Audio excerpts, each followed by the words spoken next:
కొంచెం వెనక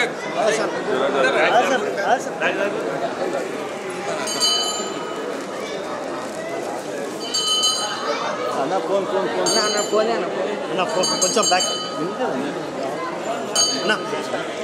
అలా జరా సార్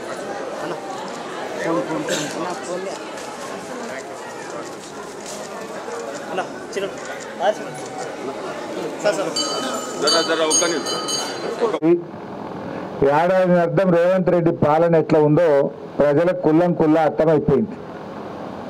రేవంత్ రెడ్డి అన్ని మాటలే తప్ప చేతలు లేవు అని ఇలా కుల్లా అర్థమైపోయింది. ఏం చెప్పిండు ఆ రోజు? చెప్పింది ఒక్కటన్నా అమలవుతుందా?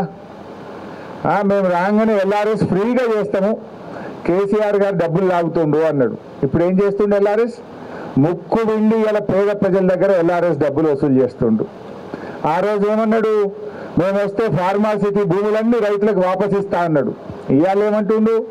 లేవే కేసీఆర్ 14,000 తీసుకున్నాడు, నేను ఇంకా 16,000 తీసుకుంటా అంటుండు. అంతా ఉల్టా. ఆ రోజు ఇదే పటాన్ చెరువు కాన్స్టిట్యున్సీలో జీవో 58, 59 కింద కొన్ని వేల మందికి పట్టాలు ఇచ్చిన పేద ప్రజలకు నేనే వచ్చి పంచిన ఆ రోజు కలెక్టర్ని పెట్టి. కానీ ఇవాళ రేవంత్ రెడ్డి వచ్చినాక 58 బంద్ పెట్టిండు, 59 బంద్ పెట్టిండు. పైసలు కట్టిన వాళ్ళకి కూడా పట్టాలు రాని పరిస్థితి ఏర్పడ్డది. అంటే మాటలకు ఎక్కువ, చేతలకు తక్కువ. అప్పుడు ఏమన్నాడు? రైతు బంధు ఇవో కేసీఆర్ 10,000 ఇస్తుండు, నేను రాగానే 15,000 ఇస్తా అన్నాడు. ఏమైపోయింది? కొండ నాలుగకి మంది వేస్తే ఉన్న 4 ఉడకపోయిందట. 15,000 కాదు కదా, 10,000 కూడా దిక్కులేవు కదా. వానకాలం రైతు బంధు ఇచ్చిండా? ఎగబెట్టిండు. యాసంగి రైతు బంధు ఏం చేసిండు? ఒక 40 పైసలు వేసిండు, 60 పైసలు ఎగ్గొట్టిండు. అంటే వానకాలం రైతు బంధు 9,000 కోట్లు, యాసంగి రైతు బంధు ఒక 5,000 కోట్లు ఎగ్గొట్టిండు. రెండు కలిపితే ఎంత? 9,5 14,000 కోట్లు రైతు బంధు కింద కేసీఆర్ ఇచ్చే పైసలు రేవంత్ రెడ్డి వచ్చినాక బంద్ అయినాయి. ఏం మాట్లాడుతుండు? రుణమాఫీ చేసిన అంటాడు. చేసిండా? రుణమాఫీ అసలు ఇవ్వాల్సింది 49,000 కోట్లు. అసెంబ్లీలో చెప్పింది 31,000 కోట్లు ఇస్తా అన్నాడు. ఇచ్చింది ఎంత అంటే 16-17,000 కోట్లు ఇచ్చిండు. ఆ ఇచ్చిన 16-17 ఎక్కడి? ఈడ రైతు బంధు కోసిండు, గాడ రుణమాఫీలో వేసిండు. అంతే తప్ప కొత్తగా ఇచ్చింది ఏం లేదు. నువ్వు వానకాలం యాసంగి కలిపితే ఎగ్గొట్టిన రైతు బంధు పైసలు 13-14,000 కోట్లు ఎగ్గొట్టినావు. గా 13-14 తెచ్చి గీడ రుణమాఫీ చేసినా అని మాట్లాడుతున్నావు. మొన్న అసెంబ్లీలో అడిగిన రేవంత్ రెడ్డి, నీ కొడంగల్లో ఏ ఊరికి చెప్తావో చెప్పు, పోదాం. బట్టి విక్రమార్క నీ మధురలో ఏ ఊరు చెప్తావో పోదాం. లేదంటే మా పటాన్ చెరువుకు వస్తావా, మా సిద్దిపేటకు వస్తావా, రా. ఏ ఊర్లోనన్నా 100% రుణమాఫీ అయిందంటే నేను అక్కడనే ముక్కు నేలకు రాస్తా, నువ్వు రాస్తావా అని అడిగిన. సప్పుడు లేదు, మొహం కిందికేసారు, తలకాయ కిందికేసారు తప్ప మాట్లాడతలేదు. అంటే ఇలా రుణమాఫీ ఆటానమందం కూడా కాలే, రైతు బంధు రాలే, 4,000 పింఛన్ రాలే, అక్క చెల్లెళ్లకు మహాలక్ష్మి రాలే. అన్ని మాటలు చెప్పిండు తప్ప ఏమి కూడా చేయలే. కానీ అదే కేసీఆర్ గారు ఎలక్షన్లలో ఓట్లల్లో చెప్పకపోయినా 13 లక్షల పేదింటి ఆడపిల్లల పెళ్లిలకు కళ్యాణ లక్ష్మి కింద ₹1,00,000 ఇచ్చిండు కేసీఆర్. ఈయనేమన్నాడు? తులం బంగారం కలుపుతా అన్నాడు. తులమేనే కానీ ఆ కళ్యాణ లక్ష్మి చెక్కు కూడా పిల్లలు ఉంటుందాకా వస్తలేదు. పెళ్ళైనప్పుడే ఇస్తా నేను, దాంట్లో మండపంలో ఇస్తా చెక్కు అన్నాడు రేవంత్ రెడ్డి. పెళ్లి కాకముందే ఇస్తా అన్నాడు. తులం బంగారం కలుపుతా అన్నాడు. తులం బంగారం లేదు కానీ పెళ్లి అయినాక పిల్లలు పుట్టినా కళ్యాణ లక్ష్మి చెక్కు వస్తలేదు ఇలా రేవంత్ రెడ్డి పాలనలో. అంత ఆగమాగం అయిపోయింది, అంత ప్రజలకు అర్థమైపోయింది. కేసీఆర్ తెలంగాణను నిలబెట్టిండు, కానీ రేవంత్ రెడ్డి తెలంగాణను పడగొట్టిండు. ఎందుకు ఈ మాట అంటున్నా? నేను ఉత్తగా అంటలేను, అసెంబ్లీలో చెప్పిన. మన రాష్ట్ర ప్రభుత్వ GST ఆదాయం ఇవాళ తగ్గిపోయింది. కేసీఆర్ ఉన్నప్పుడు ప్రతి సంవత్సరం 12% గ్రోత్ ఉంటుండే. రేవంత్ రెడ్డి వచ్చినాక దేశ సగటులో సగానికి సగం పడిపోయింది తెలంగాణ GST ఆదాయం. భారతదేశం 10% GST గ్రోత్ రేట్ సాధిస్తే తెలంగాణ కేవలం 5% మాత్రమే ఈ సంవత్సరం GSTలో గ్రోత్ రేట్ సాధించింది. కేసీఆర్ ఉన్న 10 ఏళ్లలో దేశం కంటే ఎప్పుడు ఎక్కువనే ఉన్నాం తప్ప ఎన్నడూ కూడా తక్కువ లేము. రేవంత్ వచ్చినాక దేశం సగటులో మనం సగానికి సగం పడిపోయినామంటే ఈయన పరిపాలన వైఫల్యం వల్ల తగ్గింది. జిఎస్టీ తగ్గింది, స్టాంప్స్ అండ్ రిజిస్ట్రేషన్ తగ్గింది, ఆర్టీఏ ఆదాయం తగ్గింది. అంటే ఏది చూసినా తగ్గుముఖం పట్టింది, తిరోగమనం పట్టింది. కేసీఆర్ తెలంగాణ నిలబెట్టిండు, రేవంత్ రెడ్డి వచ్చిన ఏడాదిన్నర్థంలో తెలంగాణను పడగొట్టిండు. ఇవాళ ఇది కుల్లం కుల్లా ప్రజలకు అర్థమవుతా ఉంది. కేసీఆర్ చెట్లు పెడితే రేవంత్ రెడ్డి చెట్లు నరుకుతుండు. పెట్టుడు కేసీఆర్ వంత అయింది, నరకుడు రేవంత్ రెడ్డి వంత అవుతుంది. కనబడతలేదా? మొన్న అగ్రికల్చర్ యూనివర్సిటీలో 100 ఎకరాల భూమి తీసుకున్నాడు, అక్కడ చెట్లన్నీ నరికేసిండు అగ్రికల్చర్ యూనివర్సిటీలో. నిన్న మొన్న మీరు చూసింది హెచ్సియుల 400 ఎకరాల ఇవాళ హెచ్సియు భూముల్లో అడవులను నరికి మూగ జీవాల పాపం ఇవాళ మూట కట్టుకున్నాడు రేవంత్ రెడ్డి. హైడ్రా పేరిట పేదల బతుకులు కూల్చిండు, హెచ్సియులో అడవులు నరికి ఆ మూగ జీవాల బతుకులను కూడా కూల్చిండు రేవంత్ రెడ్డి. ఆ మూగ జీవాల ఉసురు తగులుతుంది ప్రభుత్వానికి. మనం టీవీలో పేపర్లో చూస్తున్నాం, జంగలు కొడితే ఆ మూగ జీవాలు జింకలు వచ్చి ఇళ్ళలో పడుతున్నాయి. కుక్కలు దాడి చేసి జింకల్ని 2-3 జింకల్ని కుక్కలు కొరికి చంపినాయి. ఇదంతా రేవంత్ రెడ్డి పాపం కాదా? ఏం పాపం చేసిందని ఆ మూగ జీవాలు ఉసురు పోసుకుంటున్నావు? హైడ్రా పెడితే పేదోళ్ళ ఇండ్లు కూల్చి వాళ్ళ ఉసురు పోసుకుంటుంది. ఒక చిన్న పాప ఏడ్చింది, నా నాన్న కొనిచ్చినటువంటి వాటర్ క్యాన్ తెచ్చుకుంటా, నేను లోపలికి పోయి వాటర్ క్యాన్ తెచ్చుకుంటా అంటే కూడా ఆ చిన్న పాపను కూడా కనికరించకుండా పేదోళ్ళ ఇండ్లు కూల్చిండు రేవంత్ రెడ్డి. కేసీఆర్ది సాగు భాష అయితే రేవంత్ రెడ్డిది చావు భాష. కేసీఆర్ ఎప్పుడు మాట్లాడినా మిషన్ కాకతీయ కింద చెరువులు బాగు చేయమన్నాడు, వాగుల మీద చెక్ డ్యాములు కట్టమన్నాడు, ప్రాజెక్టులు కట్టమన్నాడు, రైతులకు నీళ్లు ఇవ్వమన్నాడు, రైతులకు నీటి తీరువా రద్దు చేసిన భాష కేసీఆర్ది. రేవంత్ రెడ్డి మాట్లాడితే ఏమవుతాడు? ఏది పేగులు వీక్తా, మెడలేసుకుంటా, నేను తొండలు సొరగొడతా, తొక్కుతా, సంపుతా, సీరుతా, బట్టలు వీక్తా, గిద్దప్ప సాగు భాష తప్ప ఒక్క మంచి భాష మాట్లాడినా ముఖ్యమంత్రి? కేసీఆర్ది సాగు భాష, రేవంత్ రెడ్డిది చావు భాష. ఇంతకు మించి నువ్వు చేసింది ఏమున్నది రేవంత్ రెడ్డి అని అడుగుతా ఉన్నా. ఇవాళ పని ఢిల్లీలో కూడా అయిపోయింది. మొన్న బీసీల ధర్నా అని ఢిల్లీకి పోయిండు, ధర్నా పెట్టిండు. ధర్నాకు రేవంత్ రెడ్డి ఏం చెప్పిండు? నేను రాహుల్ గాంధీని తోలుకొత్తా, ప్రధానమంత్రిని ఒప్పిస్తా, పార్లమెంట్లో బిల్లు పాస్ చేపిస్తా అని మాట్లాడిండు. కానీ ఢిల్లీ దాకా పోయినాక అర్థమైంది ఏంది? ఈయన పిలిస్తే రాహుల్ గాంధీ రాలే. ఈయన ధర్నా పెడితే ఈయన పార్టీ నాయకుడు రాహుల్ గాంధీ ఢిల్లీలో ఉండి ధర్నాకు రాలే, అపాయింట్మెంట్ కూడా ఇవ్వలేదు. ఈయనకు లాస్ట్కి ఈయన వాపస్ వచ్చిండు.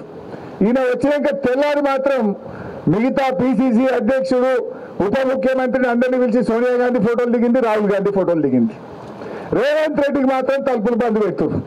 ఈయన వెళ్తలేదు, వాళ్ళని పిలిచి ఫోటోలు దిగింది తప్ప ఈయన పిలిస్తే ధర్నాకు రాలే, ఈయన కలుస్తానంటే తలుపులు తెరవలే. ఇది ఇలా రేవంత్ రెడ్డి పరిస్థితి అయిపోయింది. ఇంకా గమ్మత్తు నేను నిన్న చూసిందంటారు మీరు అందరు కూడా. ఆ ఉప ముఖ్యమంత్రి స్టేట్మెంట్ ఇచ్చిండు. ఈ రాష్ట్ర కాంగ్రెస్ పార్టీ ఇన్ఛార్జ్ మీనాక్షి గారు ఆదేశించిందట, ఉప ముఖ్యమంత్రి హెచ్సియు విద్యార్థుల మీద కేసులు ఎత్తేస్తున్నాము అని చెప్పిండు. మరి పెట్టిందేవాడు? కేసులు పెట్టిందేవాడు? పెట్టిందే ముఖ్యమంత్రి, ఆయన్నే హోంమంత్రి, ఆయన్నే ముఖ్యమంత్రి రేవంత్ రెడ్డి. రేవంత్ రెడ్డి కేసు పెట్టేట, బట్టి విక్రమార్క కేసులు ఎత్తేస్తారట. ఇదేమి రాజ్యము?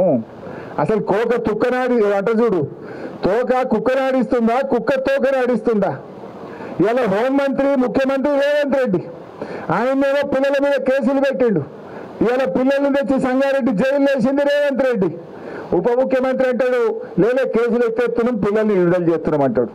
ఇది ఎవరిది నడుస్తుంది? అసలు గవర్నమెంట్ ఇట్లుంటుందా? గవర్నమెంట్కి ఒక పద్ధతి ఉండదా? మరి నేను రేవంత్ రెడ్డిని అడుగుతున్నా, నువ్వు అక్రమంగా కేసు పెట్టినావు, నువ్వు తప్పుడు కేసు పెట్టినావని నీ ఉప ముఖ్యమంత్రి వాళ్ళని జైలుకి వెళ్ళి విడుదల చేయమన్నాడు. మరి నువ్వు క్షమాపణ చెప్పు. రేవంత్ రెడ్డి నీ ఉప ముఖ్యమంత్రే చెప్పిండు, నువ్వు ఆ పిల్లల మీద అక్రమంగా కేసు పెట్టినావు, ఆ పిల్లలను అక్రమంగా జైల్లో పెట్టినావు, ఇది తప్పు అని నీ ఉప ముఖ్యమంత్రి క్యాబినెట్ మిత్రులందరూ కలిసి వాళ్ళని జైలుకి వెళ్ళి విడుదల చేయమన్నాడు. కేసు పెట్టింది నువ్వే కదా రేవంత్ రెడ్డి. మరి నువ్వు రేవంత్ రెడ్డి నేను డిమాండ్ చేస్తున్నా, నువ్వు అక్రమ కేసు పెట్టినందుకు రాష్ట్ర హోంమంత్రిగా, రాష్ట్ర ముఖ్యమంత్రిగా హెచ్సియు పిల్లలకు బేషరతుగా క్షమాపణ చెప్పాలని చెప్పి నేను రేవంత్ రెడ్డి డిమాండ్ చేస్తా ఉన్నా. అసలు నీ పరిస్థితి ఆగమైపోయింది. నువ్వేం చెప్తున్నావో మీ మంత్రులే నేను పరిస్థితి ఏర్పడ్డది. అంతా ఆగమాగం. రేవంత్ రెడ్డి పాలన సగం సగం ఆగమాగం. ఏది చూసినా సగం సగం, అంతా ఆగమాగం. మూసి అన్నాడు 3 నెలలు ఉరికిండు, ఎలకల పడ్డాడు. హైడ్రా అన్నాడు 6 నెలలు ఉరికిండు, ఎలకల పడ్డాడు. ఏదన్నా ఒక్కటన్నా కొనెళ్ళిందా? దేవుళ్ళ మీద ఒట్టు పెట్టిండు 15 ఆగస్టు కల్లా రుణమాఫీ చేస్తా. అటున్న సూర్యుడు ఇటు పడిచిన భూమి ఆకాశం ఒక్కటైనా 15 ఆగస్టుకు రుణమాఫీ ఆగది, మొత్తం చేస్తా అన్నాడు. చేసిండా?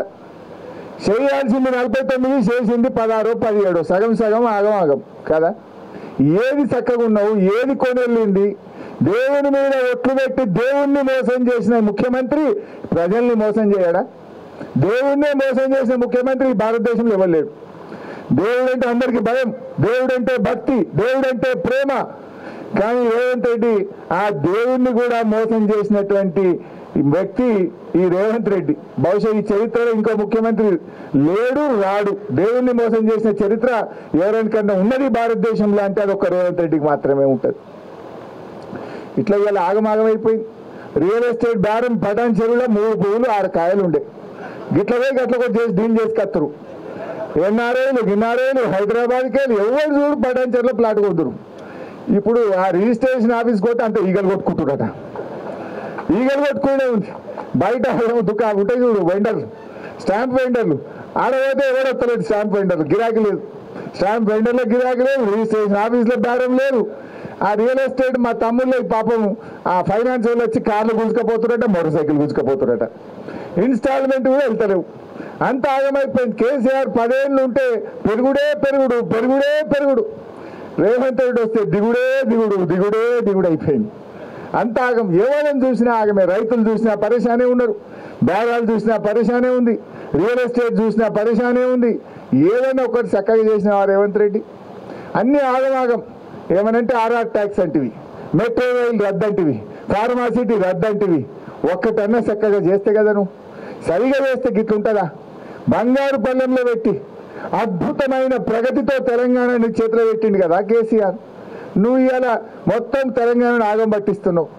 ఎసంటి తెలంగాణ ఎట్లా చేస్తున్నావు? ఆనాడు కేసీఆర్ ఎక్కినాడు మంచినీళ్ళు లేవు, కరెంటు లేదు. ఇదే పటాన్ చెరువులో వారానికి 2 రోజులు పవర్ హాలిడే ఉంటుండే పరిశ్రమలకు. 2 రోజులు ఇండస్ట్రీలు మూతపడ్డాయి పటాన్ చెరువులో కేసీఆర్ ఎక్కినాడు. కానీ ఏడాది లోపలనే కేసీఆర్ 24 గంటల కరెంటు పరిశ్రమలకు ఇచ్చిండు, ఇళ్లకు ఇచ్చిండు, రైతులకు ఇచ్చిండు, కడుపు నిండా కరెంటు ఇచ్చి చూపించిండు. ఇదే పటాన్ చెరువులో మంచినీళ్ళు లేక అమీన్పూర్ దిక్కుపోతే బిందెలు పట్టుకొని ట్యాంకర్లు ఇంకా పోదురు. 3 రోజులకు ఒక్కసారి నీళ్ళు వస్తుండే అమీన్పూర్లో. బొల్లారంలో అంతా కలుషితమైన నీళ్లు ఉంటుండే. అటువంటి బొల్లారంకు, అమీన్పూర్కు, పటాన్ చెరువుకు స్వచ్ఛమైన గోదావరి జలాలు, మంజీరా జలాలు తెచ్చి ఇంటింటికి ఇచ్చి తాగునీటి కష్టాలు తెచ్చింది బీఆర్ఎస్ పార్టీ కాదా అని నేను అడుగుతా ఉన్నా. ఏం చేసినావు రేవంత్ రెడ్డి? 1,58,000 కోట్ల అప్పు తెచ్చినావు ఏడాదిలో. 1,58,000 కోట్ల అప్పు తెచ్చి నువ్వు చేసిన పని ఏమన్నా ఉన్నదా? చేసినావు. ఏం చేసినావు? రైతు బంధు ఎగ్గొట్టినావు, రుణమాఫీ ఎగ్గొట్టినావు, కళ్యాణ లక్ష్మి చెక్కులు ఎత్తలేవు, మహాలక్ష్మి ఎగబెట్టినావు, ఒక ఇల్లు కట్టలే. కొన్ని పనులు హైదరాబాద్లో చూస్తే మాత్రం కనబడ్డాయి. కేసీఆర్ కట్టిన ఫ్లైఓవర్లకు రంగులు మాత్రమే ఎత్తుడబ్బా రేవంత్ రెడ్డి. ఈ మధ్య మీరు హైదరాబాద్ చూడండి, ఫ్లైఓవర్లకు కొన్ని బొమ్మలు ఎత్తురు అంతే. ఇక బొమ్మలు చూసి రేవంత్ రెడ్డి కట్టింది అనుకోవాలి. కట్టింది కేసీఆర్, బొమ్మలు వేసింది రేవంత్ రెడ్డి.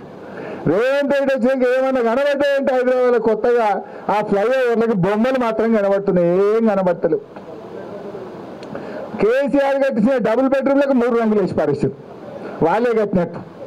కట్టింది కేసీఆర్, 3 రంగులు వేసి మేమే కట్టినామంటారు. నేను మొన్న పోయినా కొల్లూరు డబుల్ బెడ్రూమ్లకు పోయినా, చెత్త ఎత్తటో దిక్కులేడాడ. మొత్తం చెత్త కుప్పలు అయిపోయింది. గంత మంచి డబుల్ బెడ్రూమ్ ఇల్లు కేసీఆర్ కట్టిస్తే ఆడో దవాఖాన లేదు, నీళ్లు చక్కగా వస్తలేవు, కరెంటు చక్కగా వస్తలేదు, మున్సిపాలిటీ వాళ్ళు చెత్త ఎత్తుతలేరు. అంత ఆగమాగం అయిపోయిన పరిస్థితి ఉన్నది. ఇదే బాధ కలుగుతూ ఉంది. ఎందుకంటే మనం బీఆర్ఎస్ పార్టీ గులాబీ జెండా అంటే పేగుల దగ్గర దాకా కొట్లాడి తెలంగాణ తెచ్చిన పార్టీ బీఆర్ఎస్ పార్టీ. ఇవాళ తెలంగాణను అభివృద్ధి చేసిన పార్టీ బీఆర్ఎస్ పార్టీ. కానీ మన కళ్ళ ముందే మన తెలంగాణ వెనుకబడుతుంటే ఇవాళ బాధ అవుతా ఉంది. దేశం మొత్తం తెలంగాణ దిక్కు చూసింది. మంచినీళ్ళ పథకమైనా, చెరువుల పునరుద్ధరణమైనా, 24 గంటల కరెంట్ అయినా, రైతు బంద్ అయినా, కళ్యాణ లక్ష్మి అయినా, మూగ జీవాలకు అంబులెన్సులైనా దేశం మనం చూసి నేర్చుకునేటట్టు నడిపినాం మనం. 10 ఏళ్ళు దేశం మనం చూసి నేర్చుకున్నది. తెలంగాణ దిక్కు దేశం అంతా చూసింది. అన్నం, బియ్యం, వడ్లు, ఆ వడ్ల ఉత్పత్తిలో దేశానికే నంబర్ 1 అయినాం. కేసీఆర్ ముఖ్యమంత్రి ఉన్నప్పుడు తమిళనాడు జర బియ్యం మాకు అమ్మరా అని అడుగుతుండే, కర్ణాటకలో జరంత బియ్యం మాకు అమ్మరా, మాకు కమ్మి పడ్డాయి అని అడుగుతుండే. అంటే తెలంగాణ 10 మందికి అన్నం పెట్టే ధాన్యాగారంగా మార్చింది బీఆర్ఎస్ పార్టీ. అంత అద్భుతంగా తీర్చిదిద్దినాం మనం. కానీ ఇలా తెలంగాణ ఇవాళ వెనుకడుగు పడతా ఉంది. రేవంత్ రెడ్డి పాలనలో ఇవాళ ప్రజలకు అర్థమవుతా ఉంది, మళ్ళీ బీఆర్ఎస్ రావాలి, మళ్ళీ కేసీఆర్ రావాలని చెప్పి ఇలా ప్రజలు మన వైపు చూస్తూ ఉన్నారు. మన ఉమ్మడి మెదక్ జిల్లా రూరల్ తెలంగాణలో అత్యధికంగా 10లో 7 సీట్లు గెలిచి మెదక్ జిల్లా బీఆర్ఎస్కు అండగా నిలబడ్డది. మనమందరం కష్టపడాలి. మళ్ళీ ఎప్పుడు ఎన్నికలు వచ్చినా 10కి 10 బీఆర్ఎస్, 10కి 10 బీఆర్ఎస్ గెలిపించి మనం కేసీఆర్కు బహుమతిగా ఇవ్వాలి, ఇస్తామన్న నమ్మకం కూడా నాకు ఉన్నది. ప్రజలు మన వైపే చూస్తున్నారు, నమ్మకం మన వైపే ఉంది. తేలిపోయింది. రేవంత్ రెడ్డి అన్ని మాయ మాటలు, భ్రమలు, ఇవన్నీ నీటి బుడగలు అనేటువంటి విషయం ఇవాళ ప్రజలకు అర్థమవుతా ఉంది. ఇవాళ కేసీఆర్ మాట అంటే మాట మీద నిలబడ్డాడు, అభివృద్ధి పథంలో దీన్ని నడిపించి చూపించిండు. అరేగా పటాన్ చెరువులో నేను రిజిస్ట్రేషన్ ఆఫీస్ శాంక్షన్ ఇచ్చిన, పటాన్ చెరువుకు ఆర్డీఓ ఆఫీస్ జీవో తెచ్చిచ్చినాం. రేవంత్ రెడ్డి వచ్చి ఏడాది అర్థమైన ఆర్డీఓ ఆఫీసు రిబ్బన్ కత్తిరియరు, రిజిస్ట్రేషన్ ఆఫీసు చాలు చేయరు. ఇదేం గవర్నమెంటు? కొత్త ఇచ్చి విడిచిపెట్టండి. కేసీఆర్ ఇచ్చినవి కూడా నడవయా? ఆడ గంటపేట సూపర్ స్పెషాలిటీ ఆసుపత్రి 200 పడకల ఆసుపత్రి పటాన్ చెరువులో కేసీఆర్ శాంక్షన్ ఇచ్చి ఆయనే వచ్చి స్వయంగా కొబ్బరికాయ కొట్టిండు. ఏడాది అర్థమైనా ఇంకా దవాఖానా పూర్తి కాదు, ఆ పనులు ప్రారంభం కానటువంటి పరిస్థితి ఉంది. ఇవన్నీ కూడా ఇవాళ ప్రజలకు అర్థమవుతా ఉన్నాయి. నేను మీ అందరినీ కూడా కోరేది ఒక్కటే, గట్టిగా కష్టపడండి. తప్పకుండా మా నాయకులు, సీనియర్ నాయకులు అందరినీ కూడా నేను కాపాడుకుంటా. ఏ ఒక్క నాయకుడిని కూడా రేపు అన్యాయం జరగదు. మీకు తగిన గుర్తింపు, గౌరవం లభించే బాధ్యత నేను తీసుకుంటా. మీ అందరికీ ఎవరి స్థాయికి తగ్గట్టు ఎవరు కష్టపెట్టే వాళ్ళను కాపాడుకుంటుంది పార్టీ, ఆ బాధ్యత నేను తీసుకుంటా. దయచేసి అందరూ కలిసి పనిచేయండి. ఏప్రిల్ 27 వరంగల్ మీటింగ్కు పటాన్ చెరువు నుంచి పెద్ద ఎత్తున స్వచ్ఛందంగా కదిలొచ్చే విధంగా ఇప్పటి నుంచి ఏర్పాట్లు చేయండి. బ్రహ్మాండంగా వాల్ రైటింగ్ చేయండి, పోస్టర్స్ వేపియండి, ప్రజల్లో చైతన్యం తీసుకురండి. ఎప్పుడెప్పుడు ఆ వరంగల్ మీటింగ్కి పోవాలి అనే విధంగా ఏప్రిల్ 27 వరంగల్ మీటింగ్కు అన్ని గ్రామాల నుంచి, అన్ని మున్సిపల్ వార్డుల నుంచి, జిహెచ్ఎంసీ వార్డుల నుంచి కూడా జన సమీకరణకు సమాయత్తం చేయండి. పెద్ద ఎత్తున ఏప్రిల్ 27కు జిల్లాలో పటాన్ చెరువు నుంచి ఎక్కువ మంది వచ్చిండ్రు. ఎందుకంటే ఎక్కువ ఓట్లున్నది కూడా పటాన్ చెరువే, ఎక్కువ ఓట్లున్నాయి, ఎక్కువ జనం కూడా పటాన్ చెరువు నుంచే రావాలి. ఆ విధంగా మీరందరూ కూడా సమాయత్తమై వరంగల్ సభను విజయవంతం చేయాలి. వరంగల్ సభ చారిత్రాత్మక సభ, రజతోత్సవ సభ. 25 సంవత్సరాలు పూర్తి చేసుకుంటున్న సందర్భంగా బీఆర్ఎస్ పార్టీ జరుపుతున్న రజతోత్సవ సభ. ఎందుకంటే పార్టీ పుట్టింది తెలంగాణ కోసం, ఆ తెలంగాణ సాధించిన పార్టీ బీఆర్ఎస్ పార్టీ. ఆ తెచ్చిన తెలంగాణను దేశంలో నంబర్ 1గా నిలిపిన పార్టీ 10 ఏళ్లలో బీఆర్ఎస్ పార్టీ. ఇంత ఘన చరిత్ర మన పార్టీకి ఉన్నది. అందువల్ల అందరూ కూడా స్వచ్ఛందంగా మరి వరంగల్ సభకు తరలి రావాలని చెప్పి కోరుకుంటూ, జై తెలంగాణ. ఆత్మవిశ్వాసం తొలగిసలాడుతుంది. 25 సంవత్సరాలుగా అలుపెరగకుండా పార్టీ కార్యక్రమాల్లో, ప్రభుత్వ కార్యక్రమాల్లో నిమగ్నమై తనదైనటువంటి ముద్ర వేసి ప్రజా హృదయాల్లో సుస్థిర స్థానాన్ని సంపాదించుకున్నటువంటి గౌరవనీయులు మనందరి ప్రియతమ నాయకుడు అయినటువంటి హరీష్ రావు గారు, గౌరవ శాసనసభ్యులు మా సోదరులు చింతం ప్రభాకర్ గారు, మాజీ శాసనసభ్యులు సత్యనారాయణ గారు, ఆదర్శ రెడ్డి గారు, కార్యక్రమానికి ఇచ్చేసినటువంటి మా ఆడబిడ్డలకు, అన్నాదమ్ములకు, బీఆర్ఎస్ పార్టీ నాయక శ్రేణులందరికీ మరొకసారి హృదయపూర్వకమైనటువంటి నమస్కారాలు తెలియజేస్తూ, చరిత్ర పునరావృతమవుతా ఉన్నది. మనమందరం చూసినాం, కేసీఆర్ గారి నాయకత్వాన తెలంగాణ రాష్ట్రం కోసం 14 సంవత్సరాల సుదీర్ఘ పోరాటం చేసి తెలంగాణను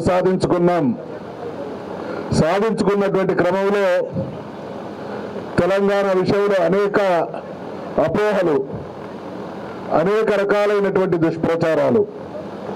తెలంగాణ వస్తే నిధులు ఎక్కడి నుంచి వస్తాయి, నీళ్ళు ఎక్కడి నుంచి వస్తాయి, కరెంట్ ఎక్కడి నుంచి వస్తుంది, పరిపాలన చేత కాదు, కలపాలంటారు, కరెంటు తీగల మీద బట్టలు ఎండేసుకుంటారు అనేటువంటి మాటలు విన్నాం. ఆత్మవిశ్వాసం కలిగినటువంటి మన నాయకుడు, ఆలోచనలకు పదులు పెట్టినటువంటి మన నాయకుడు దేశం యావత్తు తెలంగాణ వైపు చూస్తుంటే కారణం దేశానికి తెలంగాణ పరిస్థితులు తెలియవు కాబట్టి వచ్చినటువంటి రాష్ట్రం ఆగమవుతుందనేటువంటి నమ్మకాన్ని తెలంగాణ వ్యతిరేకులు దేశవ్యాప్తంగా కలిగించింది కాబట్టి తెలంగాణ సాధించడం మాత్రమే కాదు, తెలంగాణను బంగారు తెలంగాణగా తీర్చిదిద్దడం అనేటువంటి పవిత్ర కార్యక్రమానికి అంకితమై మన నాయకుడైనటువంటి కేసీఆర్ గారు అడుగులేస్తే ఆ అడుగులు వేసినటువంటి మరో నాయకుడు హరీష్ రావు అనేటువంటి విషయాన్ని సందర్భంగా మనవి చేస్తా ఉన్నాం.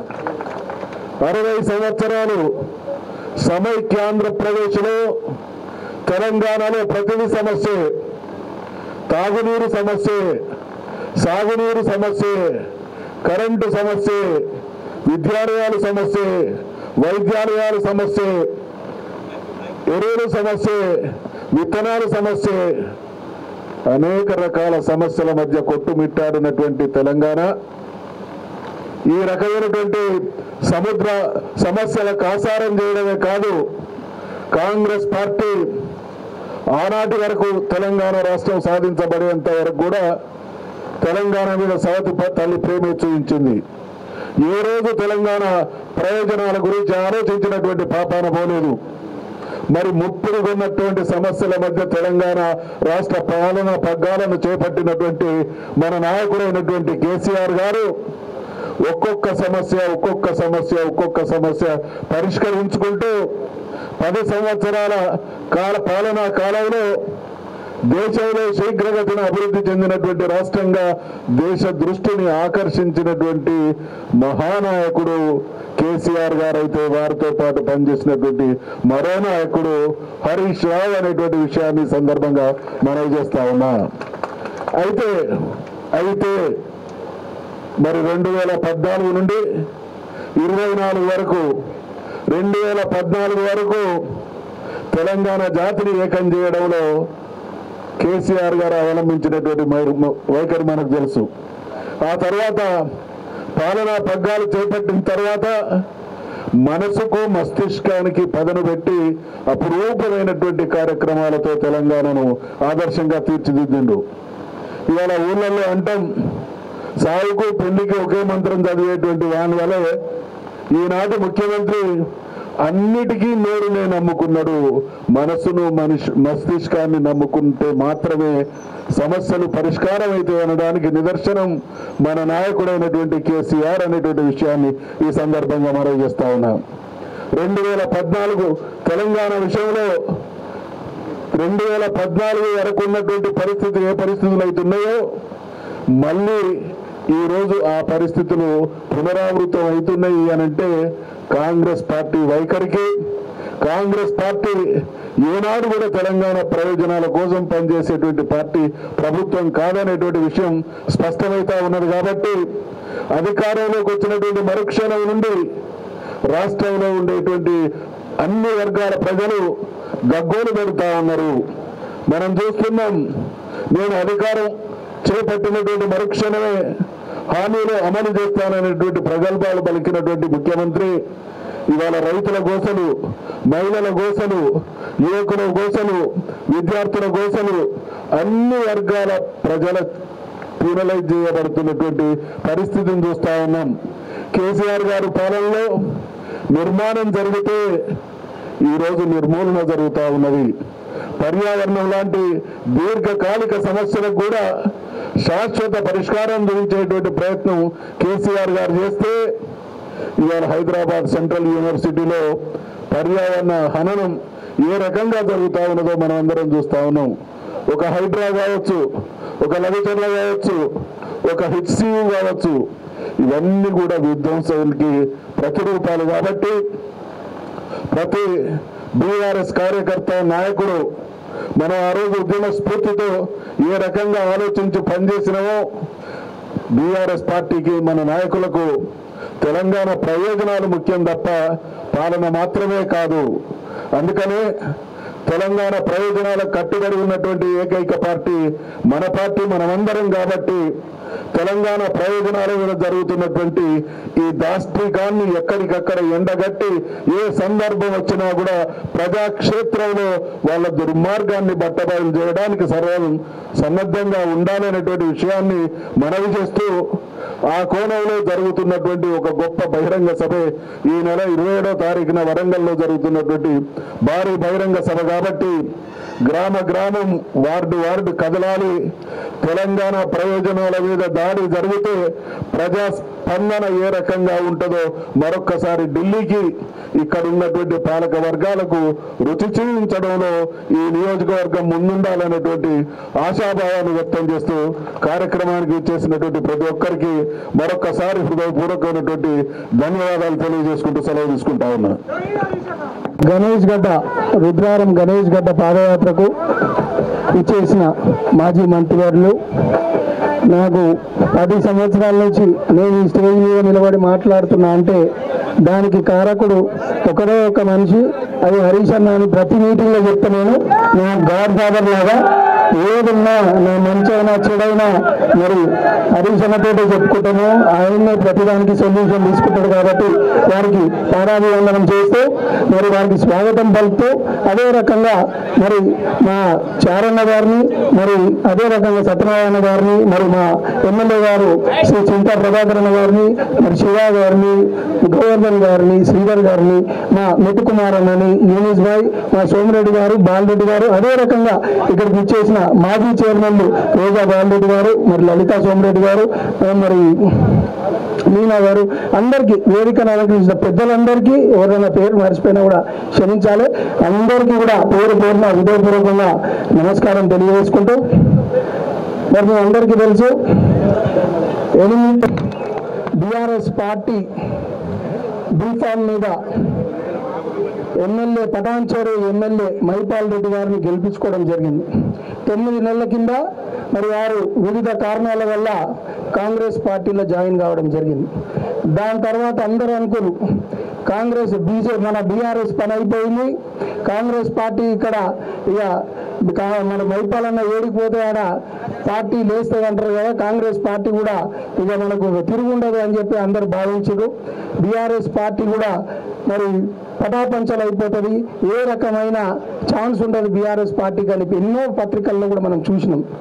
మరి దానికి భిన్నంగా అందరం బీఆర్ఎస్ కార్యకర్తలం అందరం కూడా ఒక సైనికుల్లాగా గత 8-9 నెలల నుంచి పార్టీని ఒక కన్న బిడ్డలాగా మరి అది సోమిరెడ్డి అనే కావచ్చు, బాలరెడ్డి అనే కావచ్చు, మెట్టు కుమార్ అనే కావచ్చు, మరి వెంకటేష్ గౌడ్ గారు కావచ్చు, మరి అదే రకంగా మా ఉద్యమకారులు శ్రీధర్ గారు కావచ్చు, గోవర్ధన్ రెడ్డి గారు కావచ్చు, అదే ప్రభాకర్ అన్న కావచ్చు, జిన్నారం, మరి అదే రకం వెంకటేష్ గౌడ్ గారు, మా తొంట అంజన్న గారు, అందరం ఎవరమైనా కూడా అందరం కలిసికట్టుగా ఈ పార్టీని నిలబెట్టాలి. ఏదో రకంగా అంటే మీ అందరి సహకారంతో ఉత్తగా కాలేదు ఇది.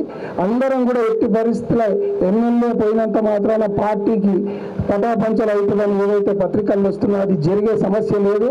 అది మేమందరం కూడా ఉంటుంది అని మరి హరీష్ రావు గారి దగ్గర పోయి మేమందరం మీ అనుకున్నామన్నా మీ సూచనలు సలహాలు ఇవ్వండి, మీ సలహాలతోటి మేమందరం ముందుకు పోతాం.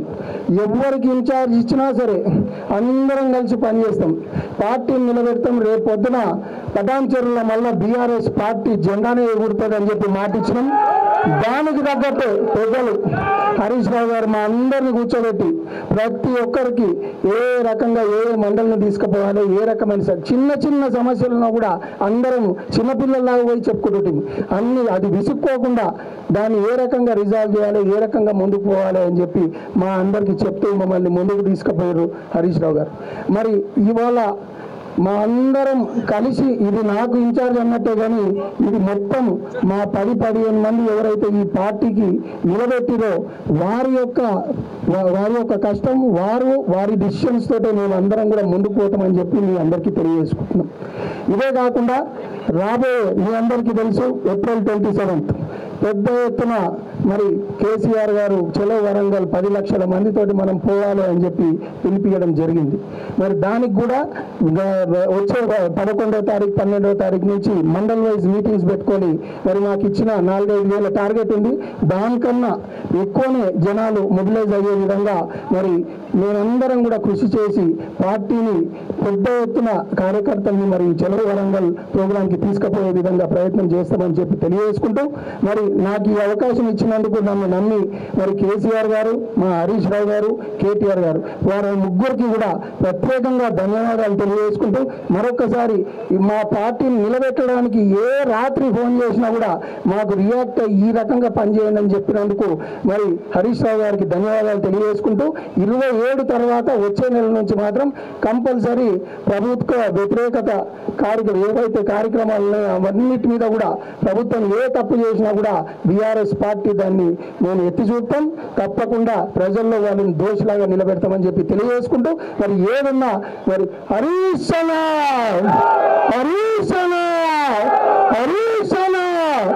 బీఆర్ఎస్ పార్టీ కేసీఆర్ గారి నాయకత్వం